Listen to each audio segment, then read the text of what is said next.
Tammy and the T-Rex. This is a real movie.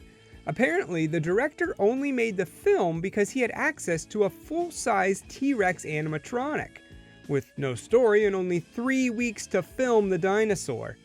I'm surprised this movie was even made.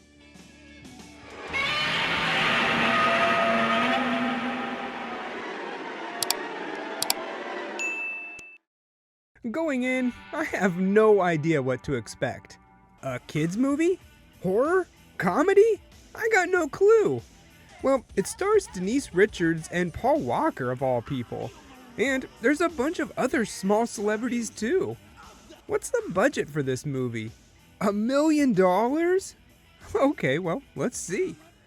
So Tammy and Michael here are in love, but Tammy has a boyfriend that she doesn't like anymore, Billy. He's the town bully, and apparently he spent some time in jail. He's not too happy to see Michael talking to his girl, and a fight breaks out.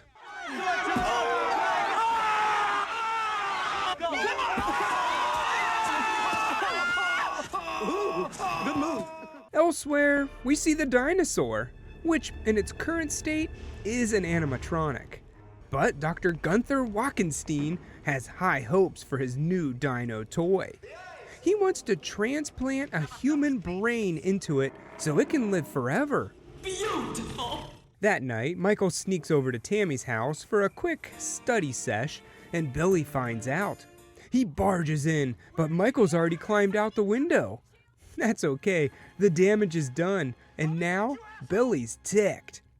He and his gang chase him down until they finally get a hold of him, beat him with a bat a few times, and then throw him in the trunk of their car. Where do they take him? The local zoo, to get mauled by the wildlife. Luckily, the game warden shows up. I know this because of the crudely printed sign they put on his truck. Michael's saved and rushed to the hospital. Tammy and her friend Byron visit him. Honestly, all things considered, he's looking pretty good, which is exactly what Dr. Wackenstein needs. I think you can see what's going on here. The good doctor needs a brain for his experiment, and Michael's the perfect candidate. God bless you, doctor. They put on this big show, making it look like he died, and once the coast is clear, Gunther and his assistant, Helga, wheel him outside and back to their lab. The brain transplant is actually pretty gory stuff. I like it. You know what? No pain, no gain, you know. I mean, if you're going to make an omelet, you have to break a few eggs, right? The doctor moves it over to the computer controlling the T-Rex, and the animatronic comes to life. Now you can see again. After a job well done, the doctor and Helga go celebrate, while their assistants order a pizza. Bobby here's my favorite. If he looks familiar, he's Isaac from Children of the Corn, but you might not know that he also plays Cousin It. He really hams it up here too. I love it.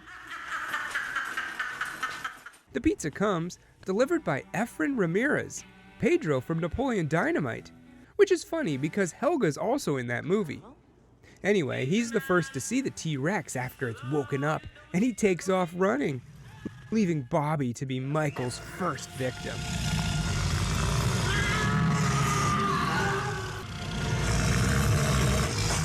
He next takes out the muscle, opening up an exit for the T-Rex to roam the streets. And, not far from here, everyone's at a party. Even Tammy. I don't know why. I think Michael dying would have been a good enough excuse to just stay home, but she's there. Billy shows up, but gets shooed away pretty quickly, so he moves on to some other floozy. They're knocking boots in the back of a car when Michael puts a stop to it, grabbing her, then finishing off Billy. Which should be enough for Michael.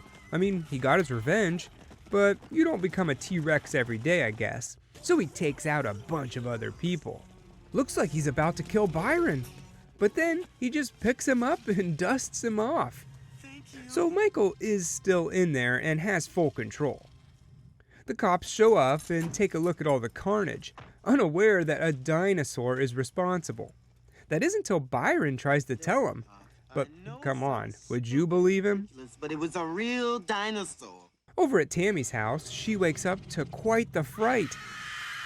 While she's passed out, he takes her to a random barn, and when she wakes up here, she keeps her composure, long enough to figure out that the T-Rex is indeed her crush. I gotta give Denise Richards credit for acting emotional with a giant T-Rex robot. I miss you so much. It's now Michael's funeral, and while his uncle, Michael's only living relative, gives a speech, Dr. Wackenstein and Helga watch from the road, knowing that if they follow Tammy, she'll lead them right to their dinosaur. Once the coast is clear, Tammy goes to dig up Michael, hoping to put him back inside his own body. But it looks like that's no longer a viable option.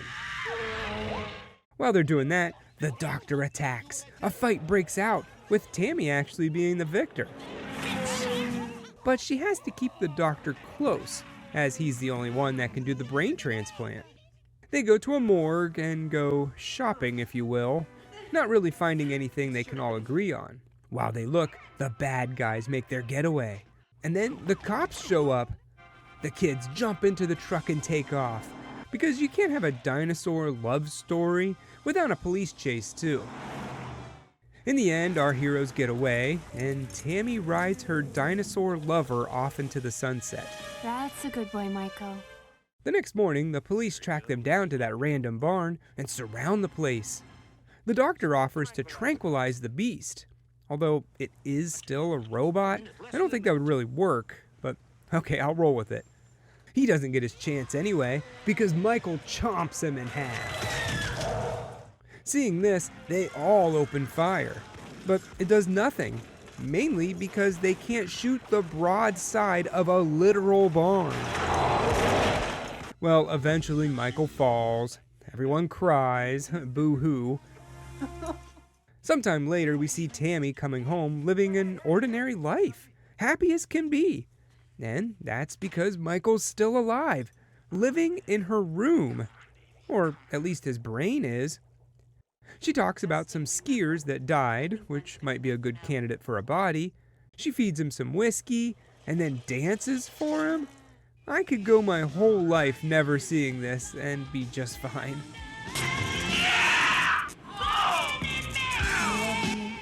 And that was Tammy and the T-Rex. I don't even know anymore. This might be the movie that breaks me. Just imagine Frankenstein, but they used a T-Rex instead. The movie really falls apart when it comes to the storyline, which is what happens when you only have access to an animatronic for 3 weeks. At least they were self-aware. A lot of the scenes are played for over the top and just the cheese of the whole ordeal. At first the acting was a little rough, but they found their groove, and I especially like Byron. I know he's the token black gay guy, but he is legit funny. The gore was a pleasant surprise. I figured they'd target this for a little kids movie, but it's more of an older teenager audience. It's just no teenager wants to watch a movie called Tammy and the T-Rex. Should you watch it? Well, that's a tough one. I wouldn't say go out and buy it. However, if you have a copy of the game High on Life, you can watch Tammy and the T-Rex in its entirety in the player's house. So maybe watch it there? I give Tammy and the T-Rex 2.5 crudely drawn Game Warden signs out of 4. What's the matter with you, boy? Ain't you got no balls?